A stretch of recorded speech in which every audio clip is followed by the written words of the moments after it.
Bismillahirrahmanirrahim.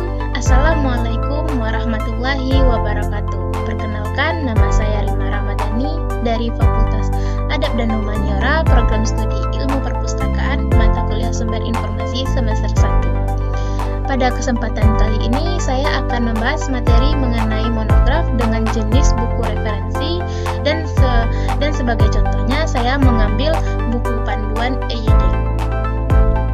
Monograf adalah karya tulis ilmiah atau hasil penelitian yang luas dan detail pada sebuah topik dan subjek dengan tingkat pembahasan yang mendalam dan mengaitkan dengan berbagai pendekatan keilmuan. Dalam ilmu perpustakaan sendiri, definisi monograf adalah terbitan yang bukan terbitan berseri, yang lengkap dan dalam satu volume atau sejumlah volume yang sudah ditentukan sebelumnya. Monograf sendiri berbeda dengan terbitan berseri seperti majalah, jurnal, surat kabar. Monograf memiliki karakteristik, yaitu yang pertama, merupakan hasil penelitian. Hal terpenting dalam penulisan buku ini adalah berasal dari hasil penelitian atau riset yang pernah dilakukan. Bisa juga diambil dari hasil pengabdian masyarakat. Jadi, inti dari buku monograf kejelasan sumber bahan tulisan. Dengan kata lain, penulisan buku monograf secara tidak langsung dituntut secara berhati-hati dalam menyusun, menulis, mengaji, dan mengembangkannya. Dibutuhkan komitmen dan kompetensi. Yang kedua, itu digunakan oleh dosen. Seperti disebutkan sebelumnya, bahwa buku monograf bukanlah buku yang dapat dijual belikan dan dibaca oleh semua orang. Buku ini bersifat segmentasi khusus akademis. Yang ketiga itu bentuk formal. Sebagai buku monograf akademis, sudah seharusnya dan sepantasnya jika berbentuk formal. Dari segi penyampaian materi dan gagasan, buku monograf harus berdasarkan pada aturan penulisan monograf. Yang keempat itu bisa diterbitkan. Karena monograf bentuknya adalah buku, maka wajib memiliki ISBN. Yang kelima itu fokus pada satu cabang ilmu. Misalnya, tentang psikologi, maka buku monograf dapat mengulas tentang psikologi, pendidikan atau psikologi sosial, dan masih banyak lagi. Bahkan dalam subcabang ilmu masih memiliki sub-sub cabang lainnya. Yang keenam itu bisa dijadikan rujukan, baik itu untuk kepentingan rujukan penelitian, pendidikan, pengajaran, dan masih banyak lagi. Monograf memiliki dua jenis nih. Yang pertama itu textbook dan buku referensi.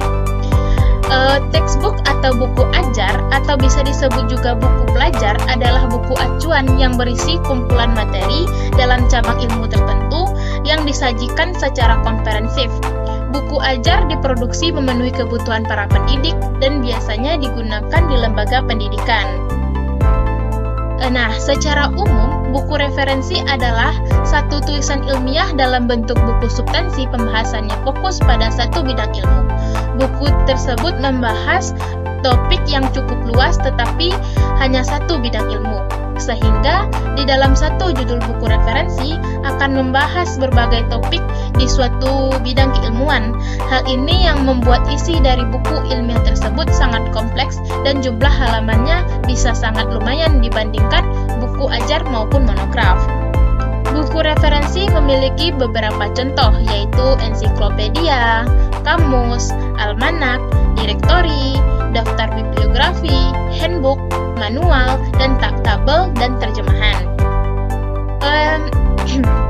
Saya mengambil pedoman EYD sebagai salah satu buku referensi karena banyak pernyataan mengenai bahwa bahasa Indonesia saat ini masih belum baik dan benar dalam penyampaiannya.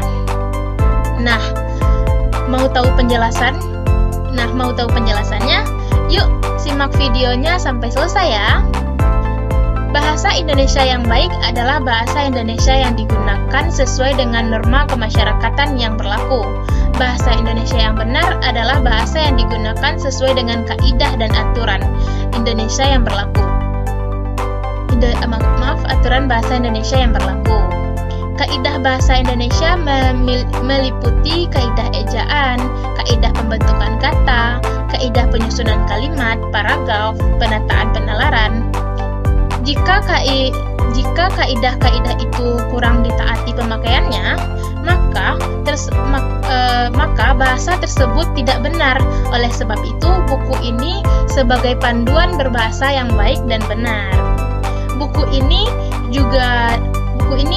juga terdapat informasi tambahan tentang penyutingan naskah. Buku ini diharapkan dapat dijadikan rujukan dalam berbahasa Indonesia yang baik dan benar. Mungkin sampai di sini saja yang dapat saya sampaikan. Biru laut seperti kolam, ikan paus pandai menyelam. Dari lubuk hati yang paling dalam, saya tutup presentasi dengan salam. Wassalamualaikum warahmatullahi wabarakatuh.